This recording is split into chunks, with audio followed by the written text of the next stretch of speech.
ये सिर्फ लाल पत्थर से बनी कोई इमारत नहीं है। इसका बनना इतिहास में एक बड़ी घटना थी और इसने अपने निर्माण से लेकर अब तक ऐसी ऐसी घटनाओं को देखा है जिन्होंने इतिहास का रुख बदल दिया।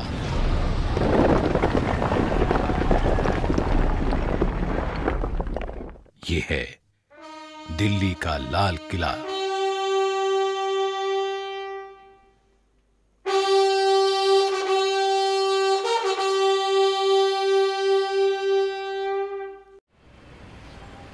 दिल्ली का वो हिस्सा जो पुरानी दिल्ली कहा जाता है, वहीं इतिहास के पन्नों को पलटता संभालता लाल किला आज भीड़ भाड़ वाले इलाके से घिरा है। शांत है लेकिन खामोश नहीं। सन 1627 में जब मुगल बादशाह शाहजहां तख्त पर बैठा तो देश में अमन चैन था। बादशाह को बड़ी बड़ी इमारतें बनवाने का शौक था। उसकी राजधानी आगरा में थी, लेकिन आगरा की गर्मी उसे रास नहीं आई। उसने तय किया कि मुगल साम्राज्य की राजधानी अब दिल्ली हो। काफी सोच विचार के बाद तालकटोरा बाग और रायसीना पहाड़ी का चुनाव नए शहर के लिए किया गया, लेकिन बादशाह के दो नामी कारीगर उस्ताद हमीद और उस्ताद अहमद ने यमुना के किनारे खुले मैदान को किले के निर्माण के लिए बिल्कुल सही बताया। सन 1639 में लाल किले की नींव रखी गई।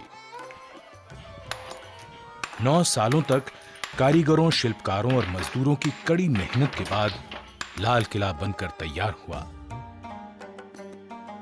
इसी किले के सामने शहर शाहजहानाबाद बसाया गया, जिसे अब दिल्ली कहा जाता है। आलीशान लाल किले के तैयार होने के समय बादशाह काबुल में थे। खबर मिलते ही बादशाह दिल्ली के लिए रवाना हुए। नजूमियों और ज्योतिषियों के निकाले गए मुहूर्त के समय पर बादशाह यमुना के सामने दरियाई दरवाजे से किले में दाखिल हुए। खाई को पार करने के लिए लकड़ी का पुल था। इस मौके पर लाल किले में एक शानदार समारोह हुआ, जिसकी सजावट कमाल की थी। आगरा के किले से दुगने आकार के लाल किले की दीवारें यमुना की ओर 60 फुट ऊंची हैं और सामने की दीवार 110 फुट ऊंची है। इसमें 75 फुट दीवार खंदक की सतह से ऊपर है और बाकी खंदक की सतह तक है। किले के पीछे यानी पूर्व में यमुना नदी किले के साथ बहती थी और 3 तरफ खंदक थी। इनमें रंग बिरंगी मछलियां थीं। खाई के साथ साथ हरे भरे बाग थे, लेकिन ब्रिटिश शासनकाल में ये गायब हो गए। लाल किले और सलीमगढ़ किले को जोड़ता एक पुल है। लाल किले से सटा हुआ सलीमगढ़ का किला है, जिसका निर्माण शेर शाह सूरी के बेटे सलीम शाह सूरी ने सन 1546 में करवाया था। सलीमगढ़ किले का इस्तेमाल शाही कैद खाने के रूप में होता था। मंजिला इमारत पर बीच में एक चौक था, जिसका सरोवर अब मैदान बन चुका है। चौक के इर्द गिर्द मनसबदारों, सामंतों के मकान, दफ्तर और बैठकें थीं, जो अब धूल में मिल चुके हैं।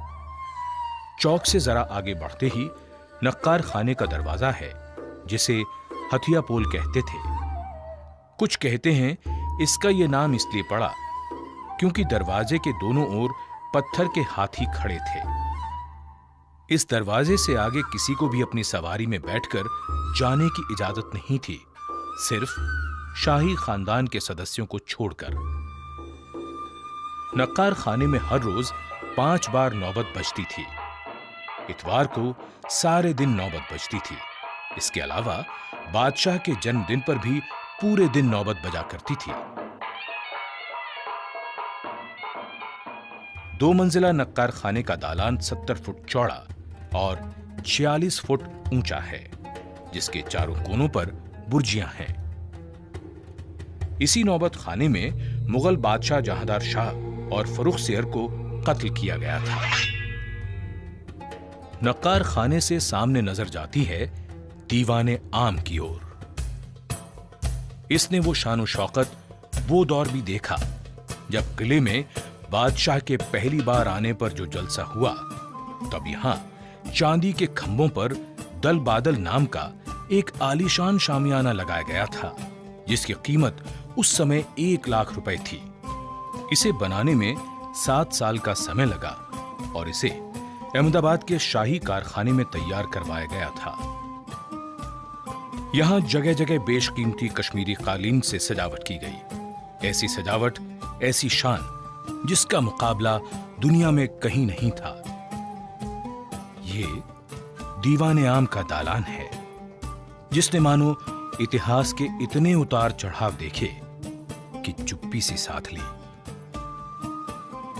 दीवाने आम में जहां जहां सोने का काम और कीमती पत्थर जड़े हुए थे, उन्हें निकाल लिया गया, लेकिन उसके जो निशान बाकी हैं, वो भी कम खूबसूरत नहीं है। 3 तरफ से खुले दालान की लंबाई 80 फुट और चौड़ाई 40 फुट है। छत की ऊंचाई 30 फुट है। इस दीवाने आम की खूबसूरती लाल खंभों की कतारों से कई गुना बढ़ जाती है। दालान में 7-7 दरों की 3 कतारें हैं। हर एक दर में 4-4 खंभे 6-6 फुट के अंतर पर हैं। दालान के आगे 10 बड़े खंभे हैं। दीवाने आम की पीछे की दीवार के बीच में 21 फुट चौड़े संगमरमर पर पच्चीकारी का बेहद खूबसूरत काम है। बेल बूटे, फूल पत्तियां किसी बागीचे का एहसास कराते हैं। पत्थर की चिड़िया लगता है उड़ने को बेचैन है। खूबसूरत रंगीन पत्थरों का काम मन को लुभाता है। यहीं 8 फुट ऊंचाई पर सिंहासन की जगह है। जब कभी दरबारे आम होता था, बादशाह यहीं बैठते थे। उनके सिंहासन के नीचे संगमरमर का एक सुंदर तख्त है, जो 3 फुट ऊंचा, 7 फुट लंबा और 4 फुट चौड़ा है। इसी तख्त पर खड़े होकर वजीर बादशाह से निवेदन करते या कोई अर्जी पेश करते थे। इस तख्त का खूबसूरत महंगा काम लोग ले गए। दीवाने आम में बेहद खास मौकों पर तख्ते ताऊस लाया जाता था, जिस पर बादशाह बैठते थे। दीवाने आम के उत्तर में सहन से निकलकर दरवाजा था, जिसे लाल पर्दा कहते थे। वहां से नदी की दीवार की ओर दीवाने खास, हमाम, मोती मस्जिद और बादशाह के निजी मकान थे। यहीं से रंग महल और जनान खाने को रास्ता जाता है। इसी के उत्तर की ओर मशहूर हयात बख्श बाग था, जिसका अब नामो निशान भी नहीं है।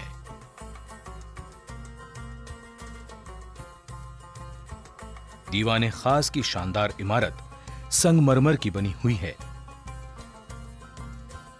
इसके दालान की लंबाई 90 फुट और चौड़ाई 67 फुट है। इसकी छत चांदी की हुआ करती थी।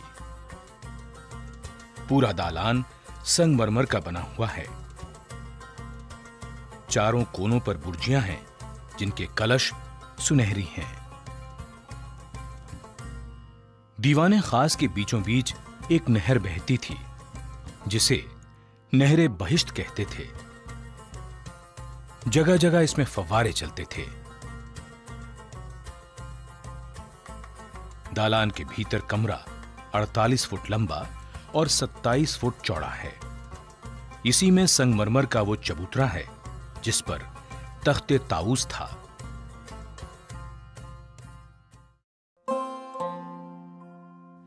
इसी दीवाने खास में लिखा है, अगर फिरदौस पर रुए जमी अस्त, हमी अस्तो हमी अस्तो हमी अस्त।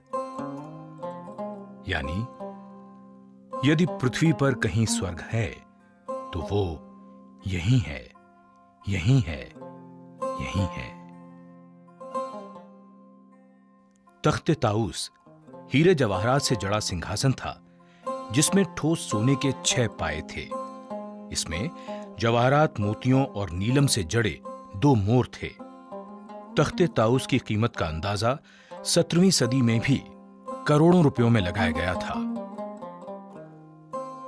दीवाने खास वो जगह है जहां मुगल बादशाह मोहम्मद शाह से नादिर शाह मिला।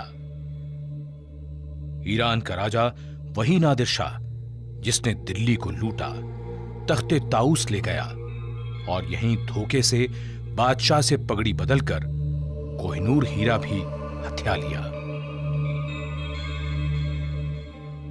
यहीं जनवरी 1858 में आखिरी मुगल बादशाह बहादुर शाह जफर पर मुकदमा चलाने का अंग्रेजों ने ढोंग भी किया। शाहजहां के वैभवशाली दिनों से लेकर अंग्रेजी शासन तक कैसे कैसे दिन देखे हैं इस लाल किले ने।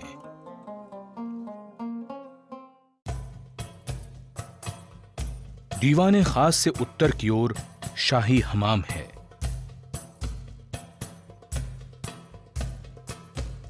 हमाम में 3 बड़े कमरे हैं जिनमें स्नान के लिए हौज हैं।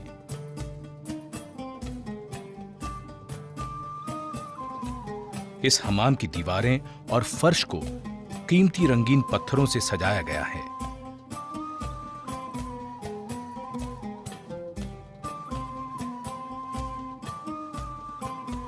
ठंडे और गर्म पानी की यहां व्यवस्था थी।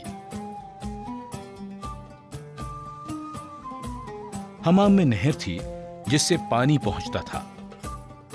कहते हैं पानी को गर्म करने के लिए 125 मन लकड़ियां जलाई जाती थीं। यहां के फव्वारों से गुलाब जल की फुहारें खुशबुओं का छिड़काव करती थीं।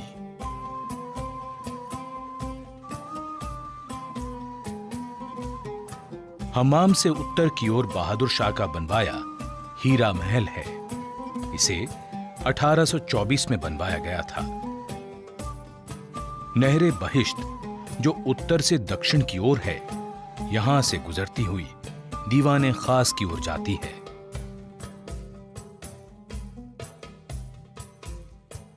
शाहजहां के बनवाए लाल किले में औरंगजेब ने मोती मस्जिद का निर्माण करवाया, जो संगमरमर की बनी एक खूबसूरत इमारत है। ये बादशाह और उनकी बेगमों के लिए बनवाई गई थी। मस्जिद में दाखिल होने के लिए पीतल का दरवाजा है। मस्जिद के तीनों गुंबद संगमरमर के बने हुए हैं। सन 1842 में बहादुर शाह ने जफर महल का निर्माण कराया, जो लाल पत्थर का है। यह मेहताब बाग के हौज के बीचों बीच है। इसमें आने जाने के लिए एक पुल भी था। 1857 के बाद यह हौज फौजियों के तैरने के लिए बना दिया गया।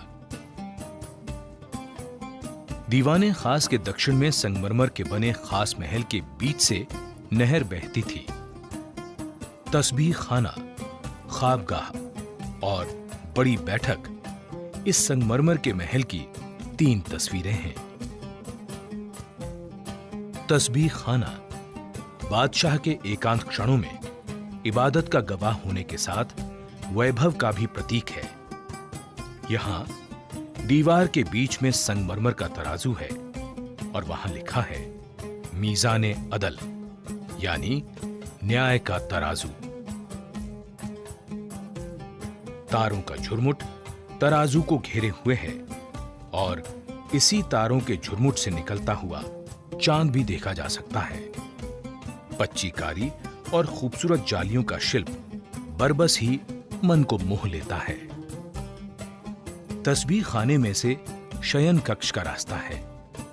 इन सभी कमरों में पच्चीकारी का खूबसूरत काम है। जगह जगह कीमती पत्थर और नगीने लोग निकाल कर ले गए। नहरे बहिश्त में बने संगमरमर के हौज में फूल पत्तियां पच्चीकारी की शक्ल में बिखरी पड़ी हैं। इनके बारीक सुराखों से फव्वारे निकलते थे। नहरे बहिश्त यहां से आगे रंग महल की ओर चली जाती है।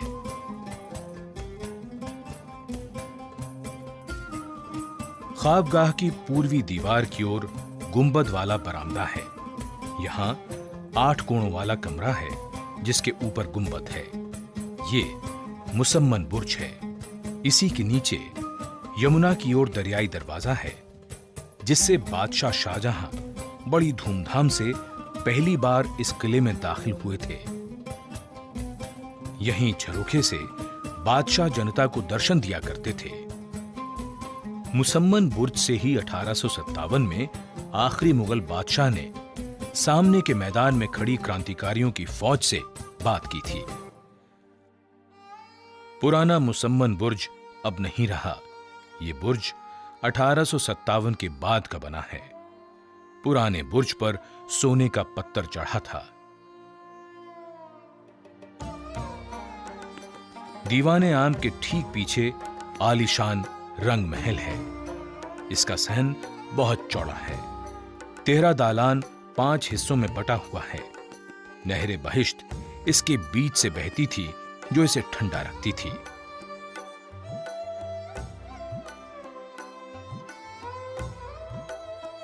यहां फव्वारे थे। खिले हुए कमल की शक्ल में संगमरमर का एक हौज है।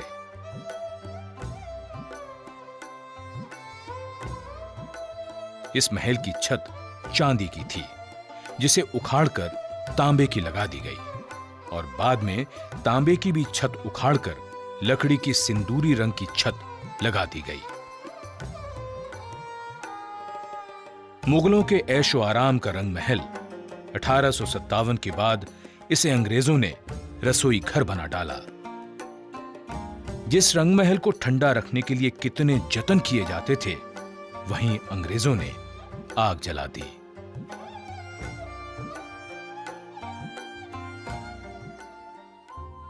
मुमताज महल बड़े महलों में से एक था जिसकी छत के चारों कोनों पर सुनहरी छतरियां थीं जो समय की मार नहीं झेल पाईं। 1857 के बाद इसे कैद खाने में बदल दिया गया। अब ये संग्रहालय बन चुका है।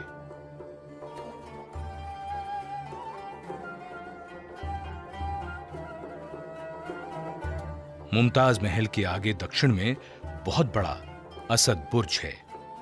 1803 के एक हमले में इस बुर्ज को बहुत नुकसान पहुंचा था, लेकिन अकबर सानी ने बाद में इसको ठीक करवा दिया। शाह बुर्ज किले के 3 मुख्य बुर्जों में से एक है। ये उत्तर पूर्व के कोने पर है। पहले ये 3 मंजिला था। गुंबद 1857 की क्रांति में जाता रहा। किले में हर जगह पानी जाने के लिए खिड़कियां इसी बुर्ज में हैं। इसी बुर्ज के पास से नहरे बहिश्त यानी स्वर्ग की नहर निकलती है। नहरे बहिश्त को भरा रखने के लिए किले के बाहर से शाह बुर्ज तक पानी उठाना एक बेहद मुश्किल काम था। यह पानी संगमरमर की चादर से टकराकर हौज में गिरता था और वहां से नहरे बहिश्त में समा जाता था। इधर शाह बुर्ज के कमरों में पानी की कलकल गूंजती रहती थी। हयात बख्श बाग के मैदान में संगमरमर की 2 इमारतें सहेलियों की तरह बतियाती मालूम पड़ती हैं और ऐसा लगता है इनकी बातें जल महल चुपचाप सुनता रहता है। उत्तर की इमारत सावन है तो दक्षिण वाली है भादों। इन दोनों इमारतों की बनावट एक जैसी है और सजावट भी एक जैसी थी। पानी गिरने से इनमें से जो आवाज होती थी वो बारिश जैसी लगती थी।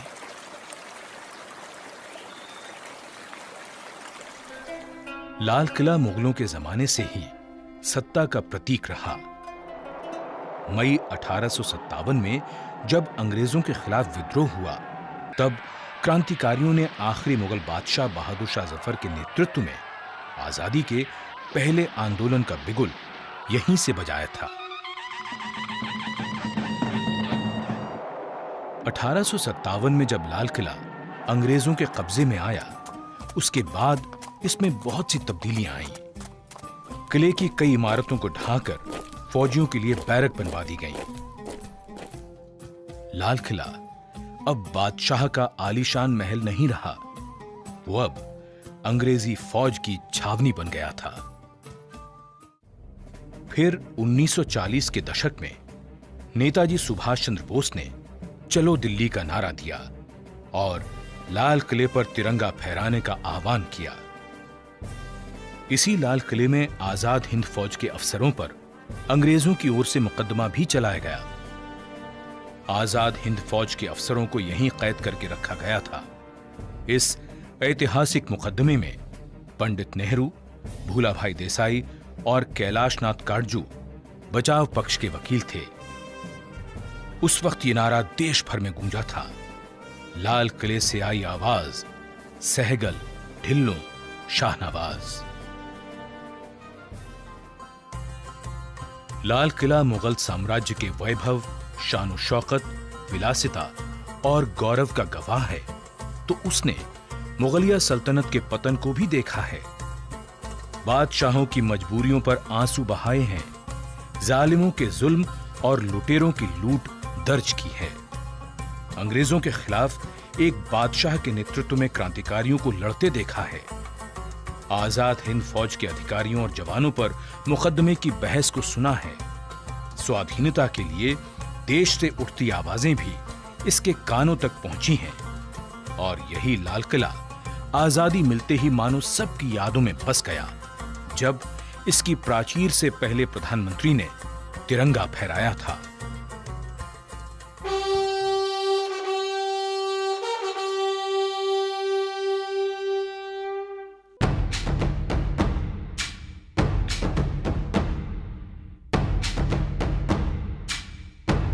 वक्त के कितने दौर गुजर गए, लाल किला हर दौर में अपने आप को जैसे ढालता चला गया।